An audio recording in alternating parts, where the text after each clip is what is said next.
This is the ORAP. I am Davina. Here are the stories making headlines today.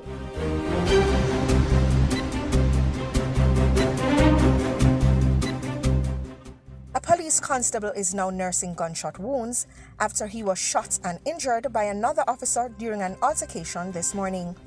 Reports are that the constable, who is said to be assigned to the Public Safety and Traffic Enforcement Branch, was shot in the upper body.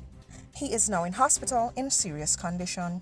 Meanwhile, a woman was killed and 5 others injured when the motor vehicle they were traveling in collided with a parked truck in the community of Rose Heights, St. James on Sunday night. Reports are that firefighters had to use the Jaws of Life tool to extricate the woman from the vehicle.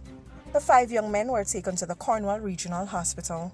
And another motor vehicle crash, which occurred on the Lacovia Main Road in St. Elizabeth on Sunday, claimed the life of a 23-year-old man. Police report that the now deceased was traveling in a Toyota Axiom motor car towards Santa Cruz when the driver lost control of the vehicle and crashed into the guardrail on the Lacovia Bridge. He was taken to hospital where he was pronounced dead. In other news, Minister of Foreign Affairs and Foreign Trade, Senator Kamina Johnson-Smith, today revealed that 4 Jamaican students who are still in Ukraine are now being monitored by the ministry. Johnson-Smith said one of the students was proceeding to the border of Romania, 2 were in a secure section of Ukraine, while the 4th was reportedly still in Kharkiv.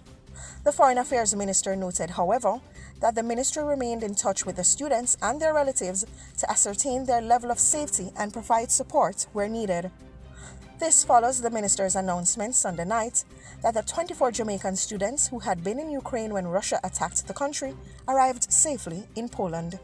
And in sports, Jamaican weightlifter Chloe Wiley copped 3 medals at the 2022 Canadian Invitational Weightlifting Competition in Ontario over the weekend.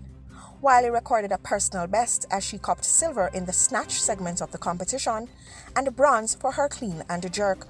She was also awarded bronze for her overall performance. This is the first time Team Jamaica has medaled at an international weightlifting competition in about 40 years. This has been the ORAP. Catch up with these and other stories on JamaicaObserver.com. I am Davina.